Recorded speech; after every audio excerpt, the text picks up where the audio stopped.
নমস্কাৰ বন্ধুসকল, আপোনালোকক মোৰ অন্য এটি ভিডিঅ'লৈ স্বাগতম জনাইছো। মই উপস্থিত আছো চান্দুবি বিলত, কিয়নো বিলখনত আজি কেইবাদিন ধৰি অপতৃণ চাফা কৰা কাম কাজ চলি আছে। বিলখনত চলি থকা এই কাম কাজৰ খতিয়ানকে আপোনালোকৰ মাজত দাঙি ধৰিম। চান্দুবি আমাৰ দক্ষিণ কামৰূপবাসীৰ বাবে এক জাতীয় সম্পদ। চান্দুবিক লৈ আমি দক্ষিণ কামৰূপবাসীয়ে গৌৰৱ কৰোঁ, কিন্তু ঐতিহাসিক চান্দুবি বিলখনৰ চৌপাশ আজি অপতৃণেৰে ভৰি পৰিছে। এয়া বিলখনৰ পাৰিপাৰ্শ্বিক অৱস্থাটোৰ প্ৰতি এক অশনি সংকেত। বিলখন উন্নত ৰূপত গঢ়ি তুলি পৰ্যটকৰ আকৰ্ষণৰ কেন্দ্ৰবিন্দু ৰূপে গঢ়ি তুলিবলৈ অসম চৰকাৰে এই পৰ্যন্ত কোনো পদক্ষেপ গ্ৰহণ কৰা দেখা নাই। বিপৰীতে ছয়ানী উন্নয়ন খণ্ডৰ ৰাজাপাৰা গাঁও পঞ্চায়ত কাৰ্যালয়ে সৰুকৈ হলে এক পদক্ষেপ গ্ৰহণ কৰিছে।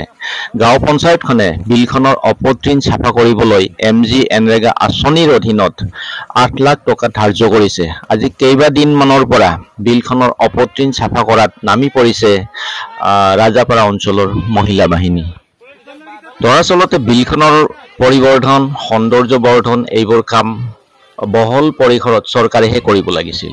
যিয়েই নহওক, নিজৰ ক্ষমতাৰ পৰিসৰত থাকি চান্দুবিৰ কাৰণে ৰাজাপাৰা গাঁও পঞ্চায়তে এইখিনি কাম কৰিবলৈ সিদ্ধান্ত লৈছে, সেয়া অতিকৈ প্ৰশংসাযোগ্য। এই ক্ষেত্ৰত আমি পঞ্চায়তখনৰ সভাপতি, কাউন্সিলৰ আদি লোকসকলক প্ৰশংসা কৰিবই লাগিব। এই মুহূৰ্তত সভাপতি, কাউন্সিলৰসকল পঞ্চায়তখনৰ শাসন কাৰ্যত নাই যদিও তেওঁলোকক লগ কৰি মতামত সংগ্ৰহৰ চেষ্টা কৰিম। সেয়া অইন এটা ভিডিঅ'ত আপোনালোকে দেখিবলৈ পাব।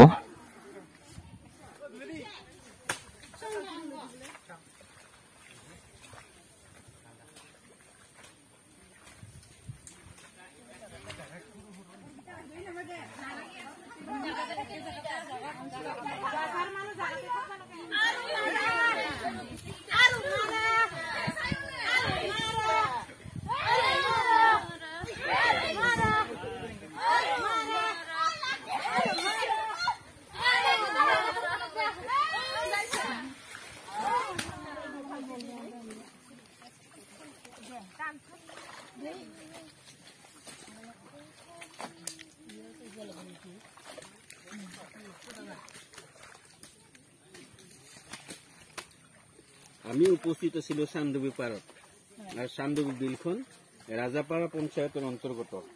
আৰু ৰাজাপাৰা চৰকাৰে চান্দুবি বিলখন পঞ্চায়তে পৰিষ্কাৰকৰণৰ ব্যৱস্থা, সেই ব্যৱস্থা আমি শলাগ লৈছো।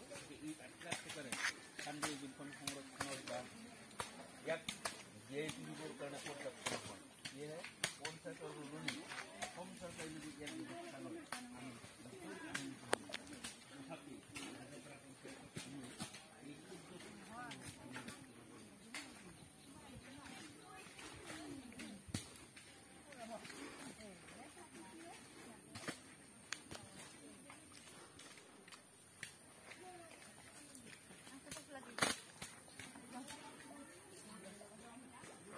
চান্দুবি বিলখন পৰিষ্কাৰকৰণৰ সম্পৰ্কত আৰু এই পৰিষ্কাৰকৰণৰ যি প্ৰচেষ্টা, আমি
পানী